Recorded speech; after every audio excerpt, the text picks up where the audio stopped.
Soy Fernando Díaz Villanueva. Hoy es 21 de febrero de 2024 y esto es La Contracrónica.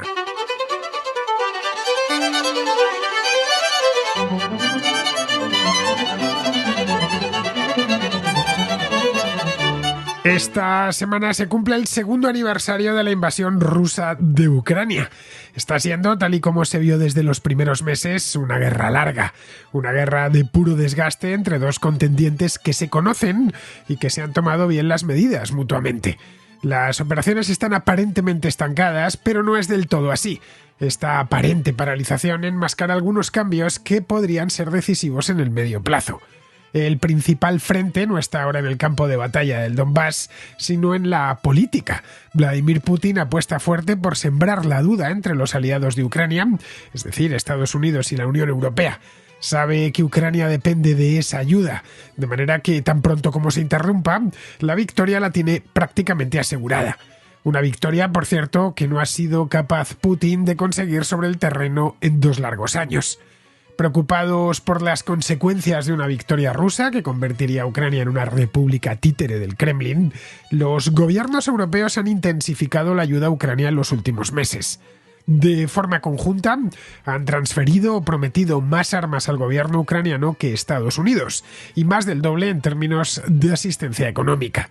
Esto supone un cambio importante con respecto a los primeros meses de la guerra, en los que Europa, presa de sus propias limitaciones, dudó mucho a la hora de entregar armas a Ucrania, pensando que eso empeoraría las cosas. Pero esta ayuda de última hora no ha sido suficiente para invertir el curso de la guerra. Todo lo contrario, los rusos, que se mantienen desde finales de 2022 a la defensiva en el Donbass, han pasado al ataque este invierno y podrían desatar una ofensiva mucho más ambiciosa de cara a la primavera. Una ofensiva que termine por derribar las defensas ucranianas, cosa que no consiguieron ni el verano pasado ni tampoco en otoño y en invierno. El cómo y el cuándo termine esta guerra sigue siendo una incógnita. El gobierno de Vladimir Putin ha dejado muy claro que no admite otro desenlace que no sea una rendición incondicional de Ucrania y la entrega de las 4 provincias ucranianas que anexionó por la fuerza en 2022. Los ucranianos, por su parte, insisten en que la idea de la rendición ni siquiera pasa por su cabeza. Resistirán con todo lo que tengan a mano y, según aseguran, hasta el último hombre. Para complicar aún más las cosas, en el horizonte cercano tenemos las elecciones estadounidenses, que se celebrarán a principios de noviembre y que podría ganar Donald Trump. Putin confía en que así sea. Su relación con Trump es mucho mejor que con Joe Biden, por lo que es posible que si Trump llega a la Casa Blanca, Estados Unidos interrumpa la ayuda a Ucrania. El hecho es que, hoy por hoy, se ha instalado en Occidente el relato de que la guerra está paralizada y que Ucrania se encuentra al límite de sus capacidades en el campo de batalla. Bien, eso no es cierto. Ucrania sigue teniendo opciones para ganar la guerra, pero no podrá hacerlo a solas. Los medios para lograr la victoria están en manos de las potencias occidentales. Pero para eso hace falta voluntad por parte de los gobiernos de Europa y Estados Unidos. Eso mismo, y no la resistencia ucraniana, es lo que flaquea desde hace meses y lo que, en definitiva, ha conducido a la situación actual.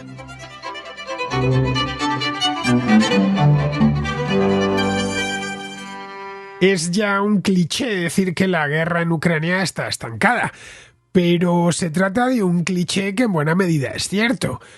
Ya que no hay mucha actividad en el frente, en el campo de batalla. Esto además, esta paralización en el campo de batalla, o no es paralización completa, hubo una ofensiva el año pasado, una ofensiva que no fue nada exitosa por parte de Ucrania, y ha habido una pequeña contraofensiva por parte de Ucrania en los meses posteriores, pero de nuevo, se ha movido muy poco. Estamos hablando de movimientos o ganancias territoriales que se miden en muy pocos kilómetros, en la mayor parte de los casos.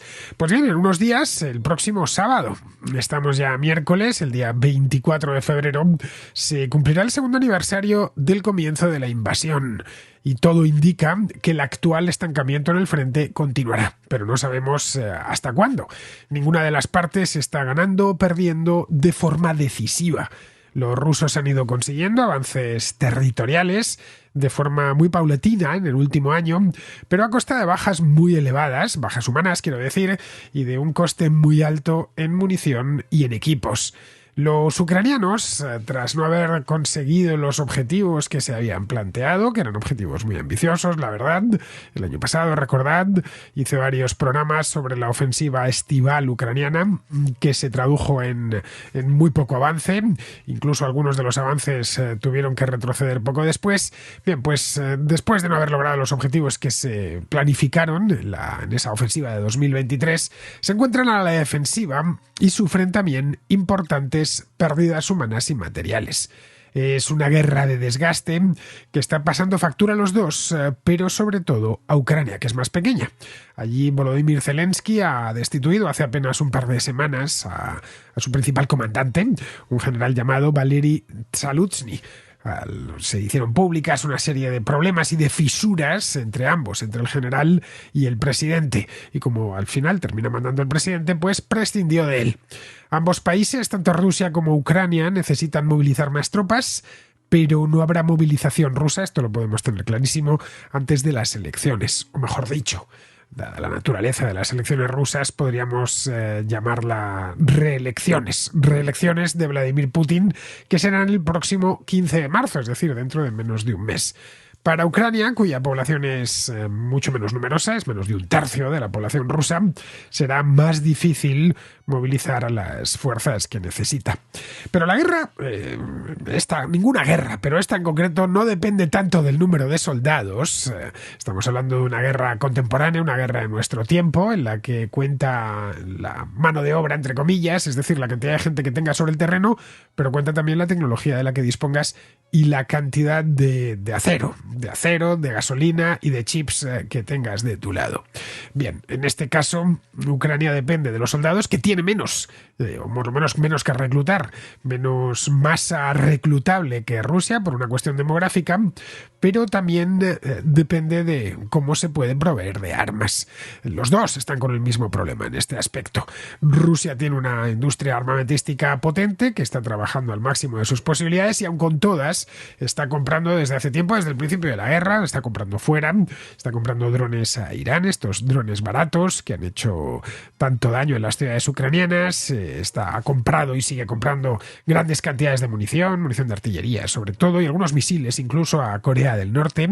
Ucrania, por su parte, depende del suministro de armas y del apoyo financiero de Europa y de Estados Unidos, es decir, de los países miembros de la OTAN.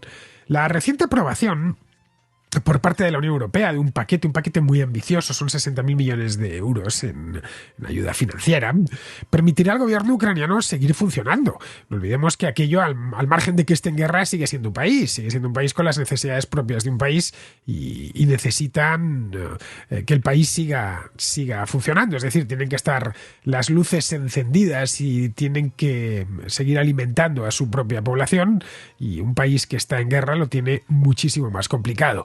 Este paquete de la Unión Europea le va a venir, la verdad, muy bien al gobierno ucraniano para mantener, aunque sea, la moral en la retaguardia.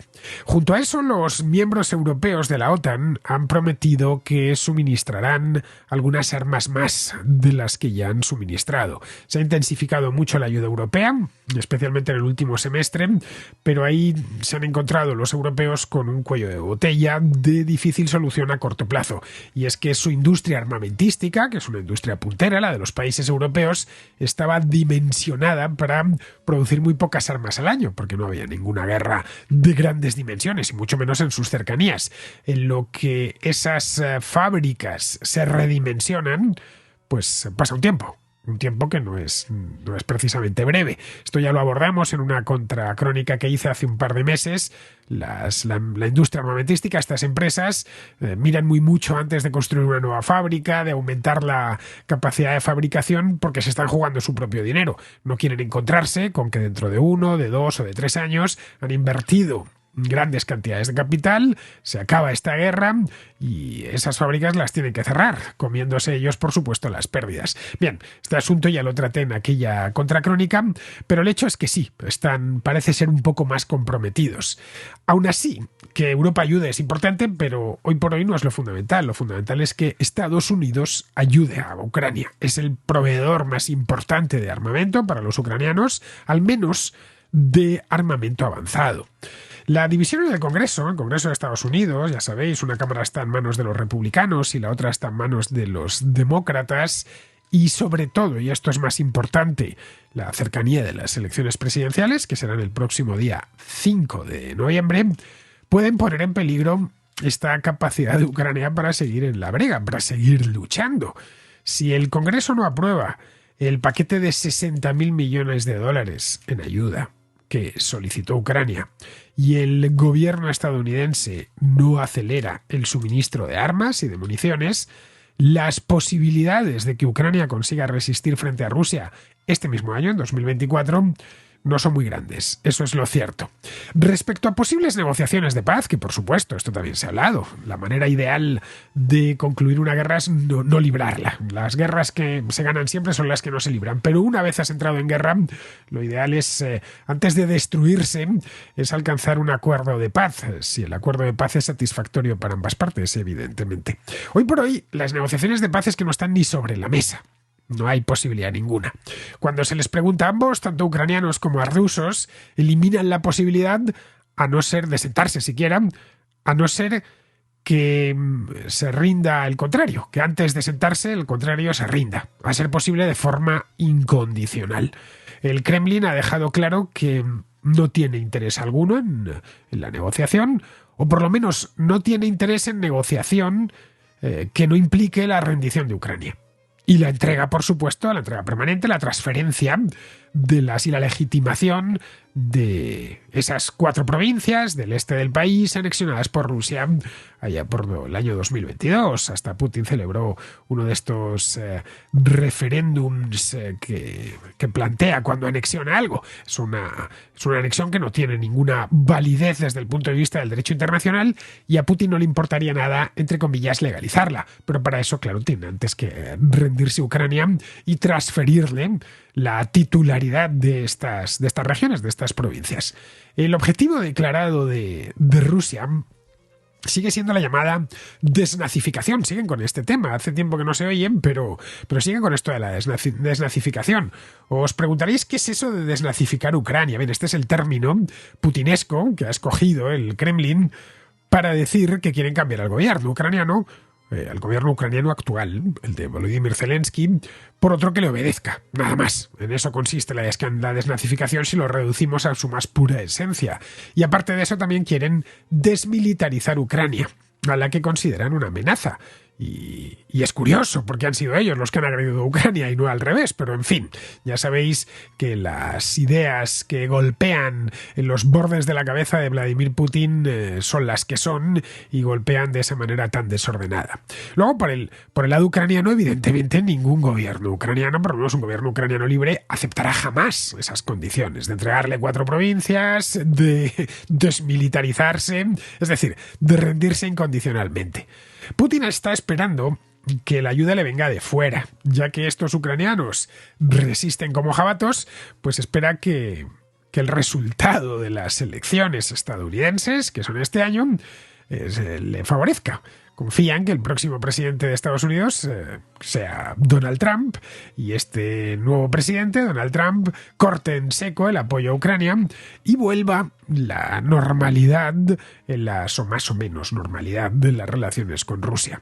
En ese caso, como os decía, la capacidad o la posibilidad de que Ucrania sobreviva como Estado independiente y soberano, por lo menos la Ucrania que conocemos desde 1992 a esta parte, estaría seriamente en entredicho. Y eso tendría, como es lógico, unas repercusiones trágicas para la seguridad en Europa e incluso más allá de Europa.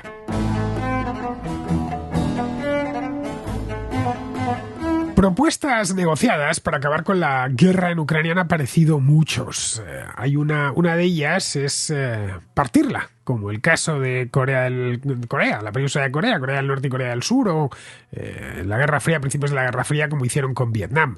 Eso se le llama el modelo coreano. Esto, claro, implica, si fuese el modelo coreano, implicaría un armisticio, como el de Panmunjom en el año 53 en Corea del Sur, entre Corea del Sur y Corea del Norte, una línea de demarcación militarizada, como el paralelo 38 en Corea, Ningún tratado de paz, por supuesto, un simple armisticio. Las dos Coreas nunca han firmado el tratado de paz. Y luego garantías de seguridad provenientes de la OTAN o de los países occidentales para Ucrania.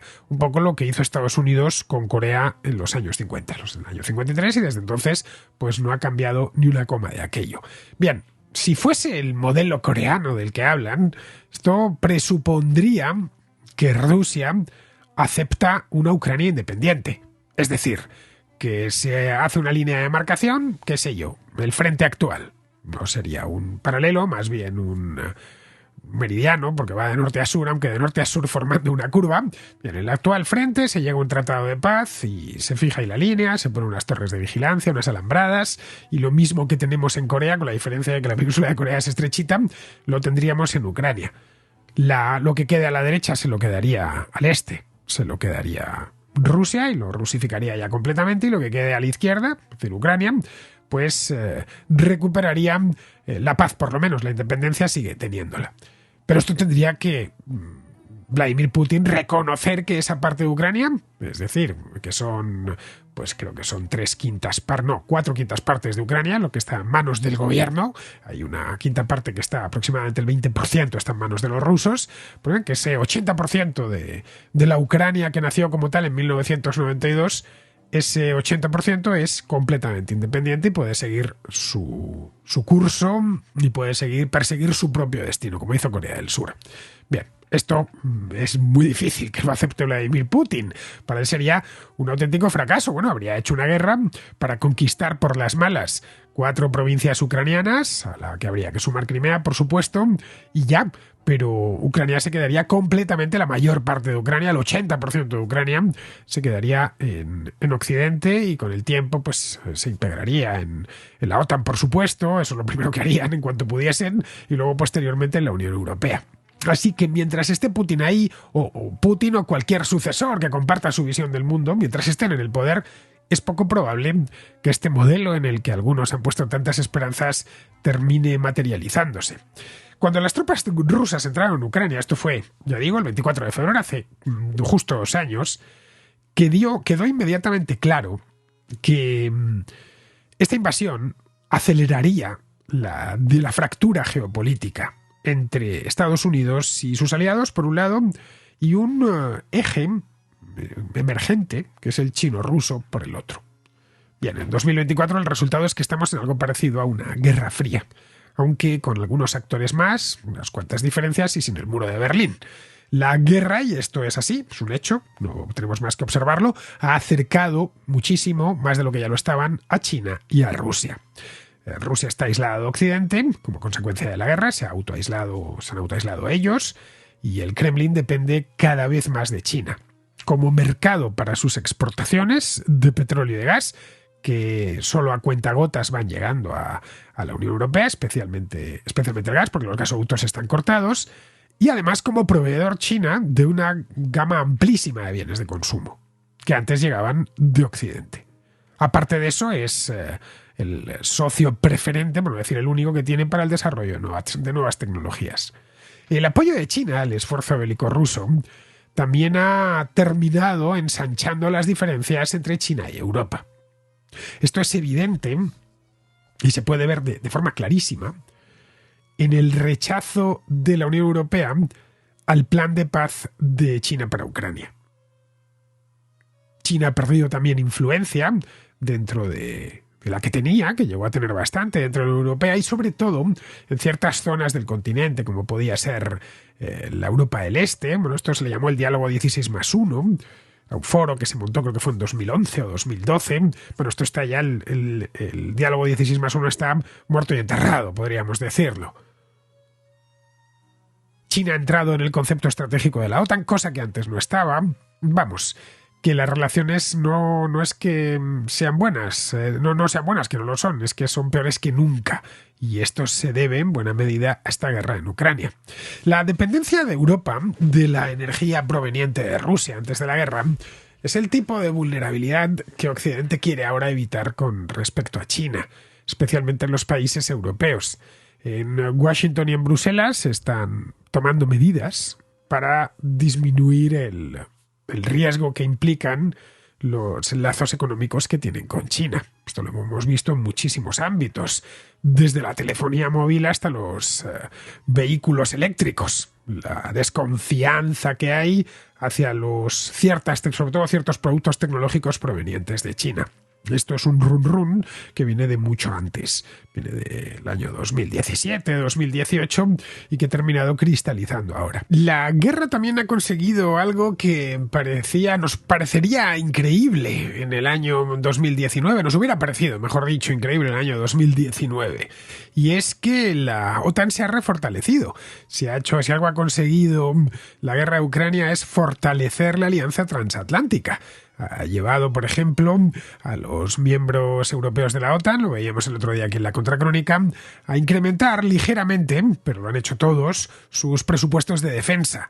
Ha empujado también a países que habían mantenido una escrupulosa neutralidad durante décadas, como Finlandia o Suecia, a ingresar dentro de la OTAN. Fue además automático, así que aquí sí que se puede hacer un seguimiento inmediato. Fue invadir y automáticamente Suecia y Finlandia solicitaron el acceso, cosa que no habían hecho en ningún momento anterior. Finlandia ya está dentro y Suecia, una vez sorteado el escollo de los turcos, hará falta que el Parlamento húngaro de su placet, es decir, ratifiquen. Han dicho que no va a haber ningún problema.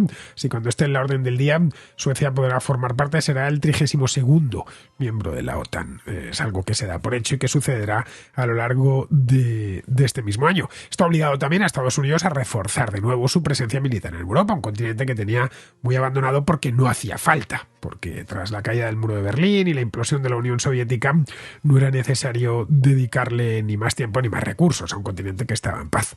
Pero aunque esto se parezca a la Guerra Fría, ya os he dicho, es una especie de Guerra Fría, la situación actual es muy diferente a la de la Guerra Fría original, es decir, la que hubo entre 1947 y 1991.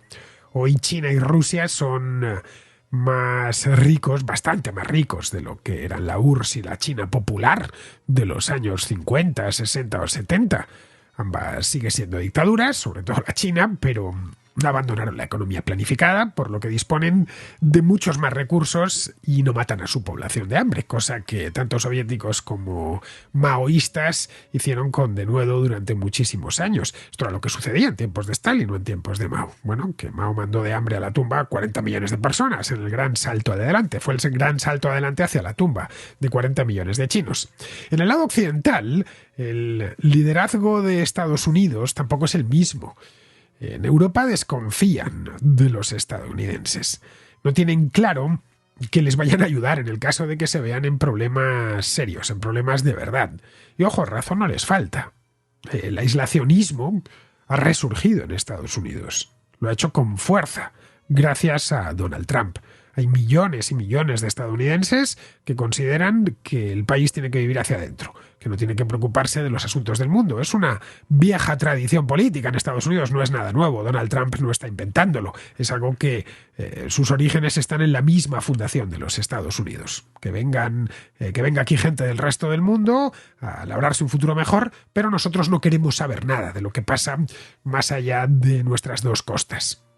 Bien. En el caso de Trump, tiene esa aproximación a los problemas del mundo. No es nuestro problema.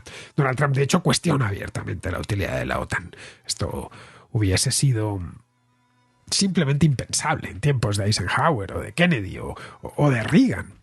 La guerra en Ucrania, en definitiva, ha expuesto la fragilidad del bloque occidental, o todas las fragilidades que tenía. Europa sigue en buena medida empeñada en que no pasa nada. Bueno, ya no lo pueden negar porque han pasado 2 años, pero en que pasa poco. Acostumbrados sus gobiernos a 3 décadas de paz, de globalización. Muchos políticos europeos, por lo general bien pensantes y dados a la retórica hueca, ya sabéis, la del deeply concerned, ahora lo dicen menos que hace un par de años. Pero siguen mostrándose reacios a afrontar la realidad tal y como se presenta. Eso ha permitido algo que no sucedió en la Guerra Fría.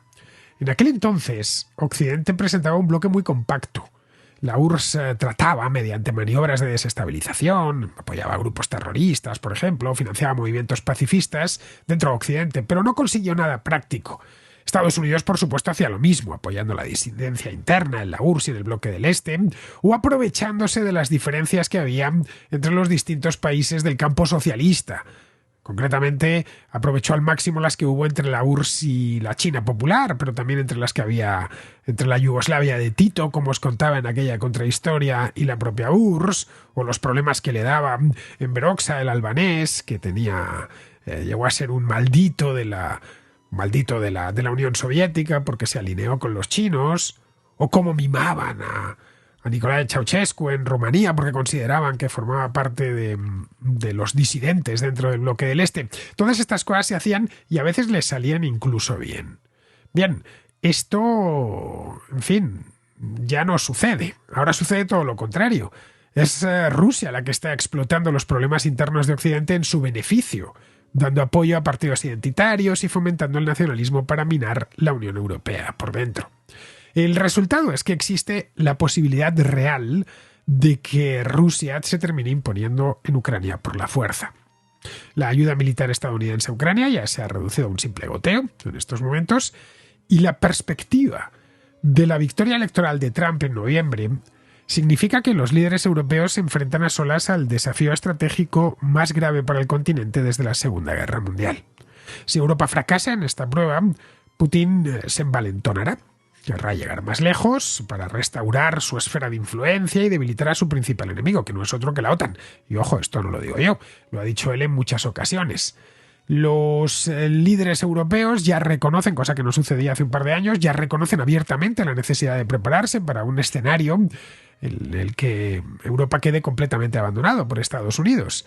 Pero las palabras de gente importante como Emmanuel Macron o el canciller alemán, Olaf Scholz, aún no se han traducido en hechos. Las medidas reales que ha tomado Europa para aumentar el gasto en defensa, impulsar la producción de armas o ayudar a Ucrania a ganar la guerra no son suficientes. El debate público, además, cae a menudo en ambigüedades. Los hay firmes defensores de la independencia de Ucrania, es mi caso, por ejemplo, y los que creen que Putin debe imponerse y luego influir de forma decisiva en toda Europa. Pero hay un tercer actor muy numeroso dentro de Europa, el que dice que Rusia no debe ganar, pero Ucrania tampoco, que una victoria de cualquiera de los dos es mala, por lo que lo ideal sería un empate mediado por la Unión Europea. Eso obviamente es una ensoñación, pero da alas al Kremlin para seguir en la brega. Putin lo ha confiado todo al general Tiempo. Es cuestión de tiempo que los europeos se cansen y le dejen hacer, es lo que piensa. Idem con Estados Unidos. Pero es que es mucho lo que Europa y Estados Unidos se juegan en esto. La derrota de Ucrania dañaría más la credibilidad de Occidente en todo el mundo, más incluso que la salida de Afganistán, mucho más de hecho. Significaría perder una guerra que se podría ganar, pero que en Washington y en las capitales europeas decidieron no ganar o no se atrevieron a ganar. Este tercer año de guerra sabremos si Putin está en lo cierto apostando por el general Tiempo o se ha equivocado subestimando a Occidente y sus numerosos recursos. Porque al final de eso mismo se trata, de cuántos recursos están dispuestas a poner las potencias occidentales para evitar una victoria de Putin en Ucrania. Si Occidente se compromete y entrega ese compromiso al final, que debe de ser a largo plazo, no hay otra, Putin tendrá que asumir que no puede lograr sus objetivos en Ucrania mediante la guerra. También enviaría un mensaje al mundo de que la OTAN está dispuesta a defender sus intereses y que Rusia no tiene posibilidad alguna de ganar nada atacando a sus vecinos. En resumidas cuentas, que Ucrania puede ganar la guerra si Occidente se compromete en serio, con un apoyo sostenido, y hace que el coste de la guerra sea insostenible para Rusia. Rusia ganará si Occidente no logra movilizar los recursos necesarios. Y lo que es más importante, si se empieza a tomar en serio la gravedad de este asunto. Han tenido 2 años y no han terminado de entenderlo. Quizá lo hagan en el tercero, pero hoy por hoy no hay motivos en este aspecto para ser optimista.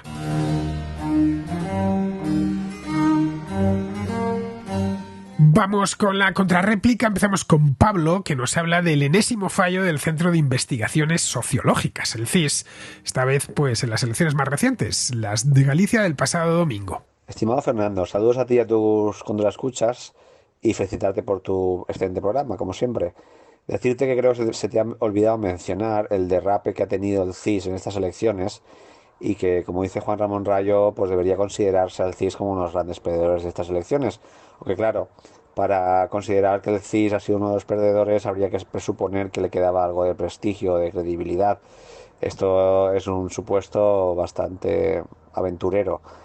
En cualquier caso, sí que quería mencionar que lo que está haciendo el CIS es auténticamente vergonzoso y los españoles nos podríamos ahorrar mucho dinero si cerrásemos ese instituto y simplemente hiciésemos públicas las cartas a los Reyes Magos del señor Pedro Sánchez. Además, creo que la fiabilidad podría ser incluso superior, a la del CIS, que no es muy difícil que una persona medio sensata no supere la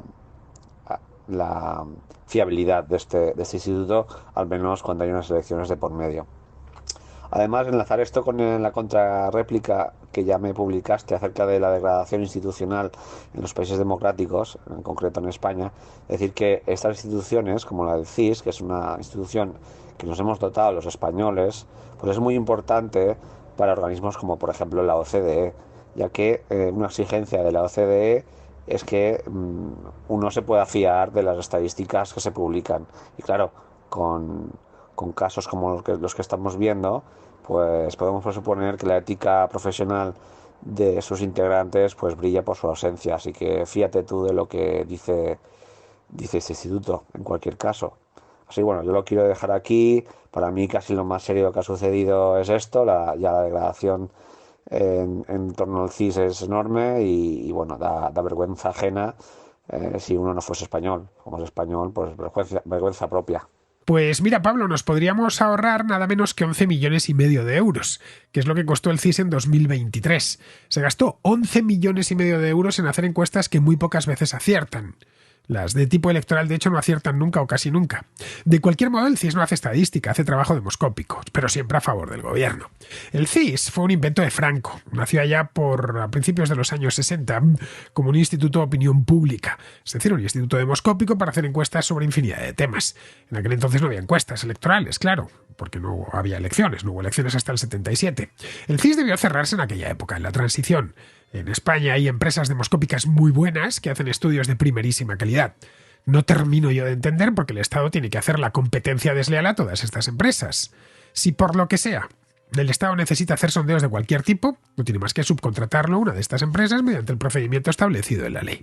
Pero claro, tener una empresa demoscópica al servicio del gobierno es útil para todos los gobiernos. Yo desde que tengo uso de razón he oído hablar de la famosa cocina, entre comillas, del CIS. Siempre. En tiempos de Felipe González, de Aznar, de Zapatero, de Rajoy, naturalmente con Pedro Sánchez. Siempre se ha hablado de esto. De hecho, Pedro Sánchez lo ha llevado ya a unos límites que rozan la vergüenza ajena, a sus últimas consecuencias. El partidismo del CIS es tan obvio que no sé ni cómo se toma en serio. La gente toma en serio las encuestas que hacen. Pero bueno, el hecho es que está ahí y que tiene un impacto en la opinión pública. O mejor dicho, no en la opinión pública exactamente. Lo que busca su director, que es un militante socialista de muy veterano, hace muchos años, que se llama José Félix Tezanos, es influir más en la opinión publicada que en la opinión pública. Lo que hemos visto con las elecciones gallegas ha sido eso mismo. Con su encuesta electoral trataba de influir en los medios, especialmente en los medios afines a Moncloa, para que, basándose en esos datos, pues diesen curso a un relato que interesaba a los socialistas. Ese relato se resumía en que el Partido Popular no tenía ni mucho menos la mayoría absoluta asegurada en las elecciones gallegas. Todo esto os lo contaban, una a la contra que hice el sábado por la tarde en el Retiro. A partir de ahí ya vino todo lo demás. Quizá, se suele defender que es imposible acertar siempre, que no son magos, que no tienen una bola de cristal. Tezanos siempre lo dice, que él no es adivino, pero que casi siempre acierta. A ver, no es adivino, obviamente, pero si vamos a los números, vemos que rara vez acierta. Pero claro, rara vez acierta al número, me explico. Es que el truco de Tezanos es un truco muy rebuscado, o no tanto. Cualquier especialista en demoscopia lo sabe. Lo que hace Tezanos, el truco que utiliza, es dar horquillas muy grandes. Es decir, si la mayoría absoluta, pongamos, es como en el caso de Galicia, 38 escaños, pues al Partido Popular le da de 34 a 38, de 33 a 38, deja horquillas de 4 o 5. Claro, así las posibilidades de acertar son siempre muy altas. Deja abierta la posibilidad de la mayoría absoluta. En el caso de los resultados que preveía para el PSOE, Lo hemos podido ver. Había creo que una horquilla de 6 escaños. Sí, era una horquilla de 6 escaños. Estaba dando al candidato del PSOE entre 9 y 15 escaños. Terminó sacando 9, por lo tanto puede decir que acertó. Pero si hubiese sacado 15 también diría que acertó, con la diferencia de que si hubiese sacado 15 hubiera sido un éxito para el PSOE. Y si era 9 era un fracaso. Es el truco que utiliza Tezanos una vez tras otra. En otras empresas demoscópicas vemos que las horquillas las estrechan. Más hablando de tan pocos diputados como un parlamento regional. El caso gallego son solo 75. Luego una horquilla de 5 o 6 marca la diferencia. Otros sondeos estaban para estas mismas elecciones dando horquillas de 1 o 2 escaños. Es decir, al Partido Popular le daban entre 38 y 40, entre 38 y 39, entre 39 y 41. Eso ya es diferente. Pero Tezanos se cura en salud y así puede decir siempre que acierta, que no es adivino, pero que tiene la manía de acertar.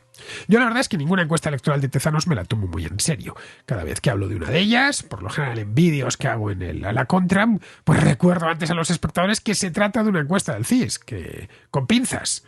No pasaría nada. Bueno, todas las encuestas hay que tomarlas con pinzas, pero las de Tezanos especialmente.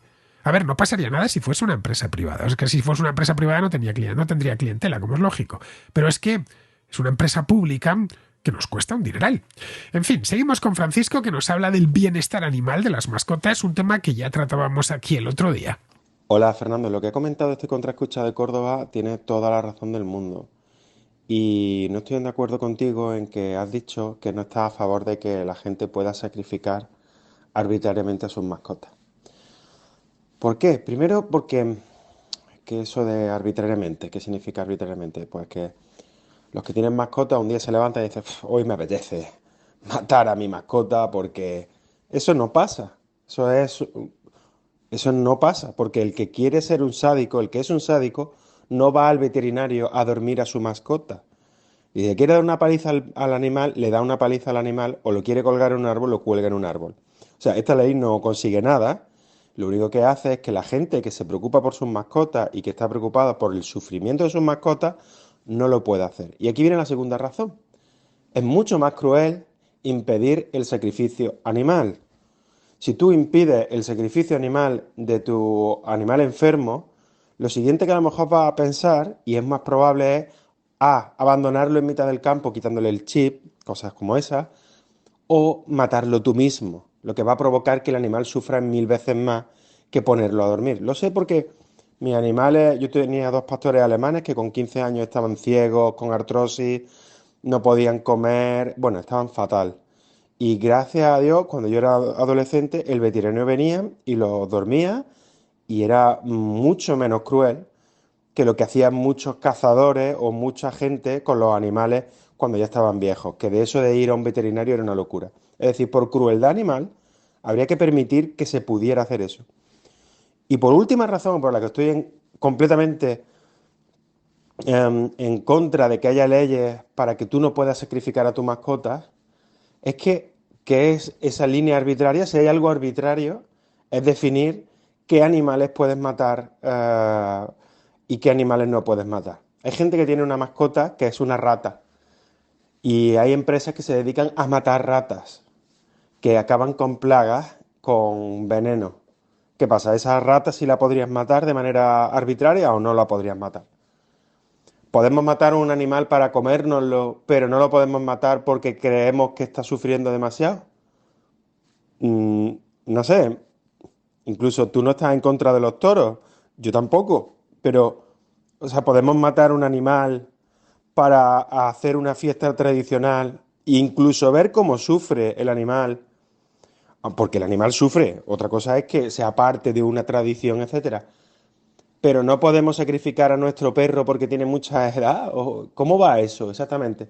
Si hay algo arbitrario, es la línea en la que decimos que los animales no pueden ser sacrificados según nos haya dicho Disney que son animales más amigables o menos amigables.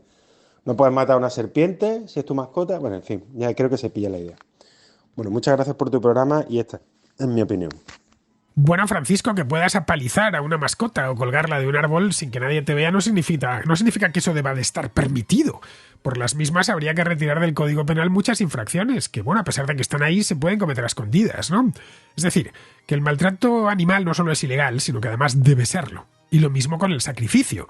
Si quieres sacrificar a tu mascota porque está enferma o porque es muy mayor y está sufriendo, me parece muy bien que lo hagas, pero pasando antes por el veterinario, para que sea él quien lo haga de una forma civilizada y no colgándole de un árbol. En el caso de que el veterinario no lo autorice, vea que es un sacrificio caprichoso, pues siempre te queda la opción de entregarlo a una protectora. Respecto ¿a qué animales pueden ser considerados mascotas? A ver, no están tasados como tal en la ley.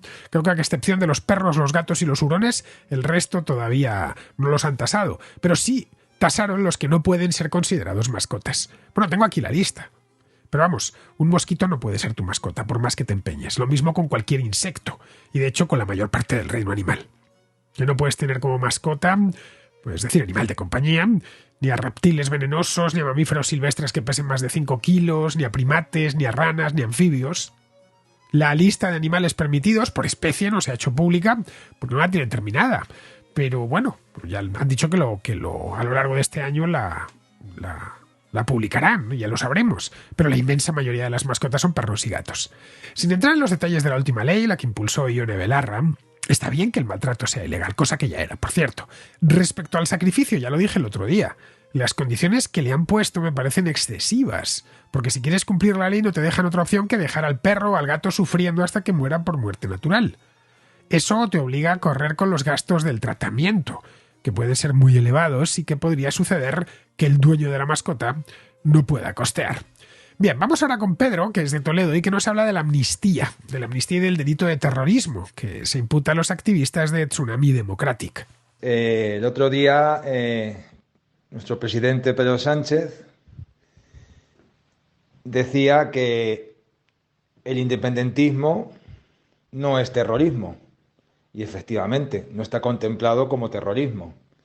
Pero sí es terrorismo destrozar escaparates y comercios, tirar adoquines a los policías, quemar contenedores, desórdenes públicos y ahora recientemente el subalterno Óscar Puente nos viene a decir que gracias a la amnistía vamos a ahorrar gastos en juicios. Yo no acabo de dar crédito a lo que estamos viviendo y me parece que va a llegar un momento en un futuro que miremos hacia atrás a lo que está pasando ahora con la amnistía con una mezcla de estupefacción e incredulidad y vergüenza. A poco que veamos los ojos, la tomadura de pelo es increíble. ¿De verdad hay alguien que se pueda tragar esto de la amnistía sin sonrojarse? En fin, nada más y muchas gracias, Fernando, por tu labor. La ley española tiene bien definido lo que es y lo que no es terrorismo, pero hay que ir al Código Penal, concretamente al artículo 573, lo he ido a buscar y leer lo que pone, claro. El artículo en cuestión dice lo siguiente, lo tengo delante. Se considerará delito de terrorismo la comisión de cualquier delito grave contra la vida o la integridad física, la libertad, la integridad moral, la libertad e indemnidad sexuales, el patrimonio, los recursos naturales o el medio ambiente, la salud pública, de riesgo catastrófico, incendio, de falsedad documental, contra la corona, de atentado y tenencia, tráfico y depósito de armas, municiones o explosivos previstos en el presente código, y el apoderamiento de aeronaves, buques u otros medios de transporte colectivo de mercancías cuando se llevaran a cabo con cualquiera de las siguientes finalidades. Vale, aquí la clave, el terrorismo, la clave es la finalidad. El delito puede ser el mismo, no es lo mismo disparar a alguien por un delito pasional que dispararle por cuestiones políticas, por ejemplo. De lo segundo sería terrorismo. El primero sería subvertir el orden constitucional o suprimir o desestabilizar gravemente el funcionamiento de las instituciones políticas o de las estructuras económicas o sociales del Estado, u obligar a los poderes públicos a realizar un acto o a abstenerse de hacerlo. 2. Alterar gravemente la paz pública. 3. Desestabilizar gravemente el funcionamiento de una organización internacional. 4. Provocar un estado de terror en la población o en una parte de ella. Se considerarán igualmente delitos de terrorismo los delitos informáticos tipificados en los artículos 197, 264, cuando los hechos se cometan con alguna de las finalidades a las que se refiere el apartado anterior. Bien, a partir de aquí, claro, caben interpretaciones. Tomar al asalto un aeropuerto y asediar la torre de control, como sucedió en el Prat en octubre de 2019, ¿es o no es terrorismo? Pues bien, el juez que lleva el caso considera que sí, y por eso les ha imputado. Bien, pues vamos a terminar ya, vamos con Pizarro, que nos habla de Alexei Navalny. A Alejandro no se le escapaba el riesgo vital que implicaba volver a Rusia. Aunque vista la seguridad que tenía fuera de Rusia, no debió ver grandes diferencias. Lo que llama la atención de su regreso es el mal cálculo acerca de lo que él podía cambiar las cosas, porque nadie mejor que él para conocer el percal. En todo caso, Vladimiro le ha eliminado tiránicamente, sin el menor remordimiento y sin esperanzas de justicia. Un cordial saludo de Pizarro. Y hasta aquí, queridos amigos, llega la contra de hoy, 21 de febrero, mañana 22, los dos patitos que dicen en el bingo, que mañana será jueves, por lo tanto tenemos contracrónica, que ya estaba yo pensando que había contrahistoria, no, se me está haciendo la semana demasiado corta, eso es porque disfruto mucho haciendo la contracrónica, pero no, mañana tenemos contra y aquí os espero, hasta mañana.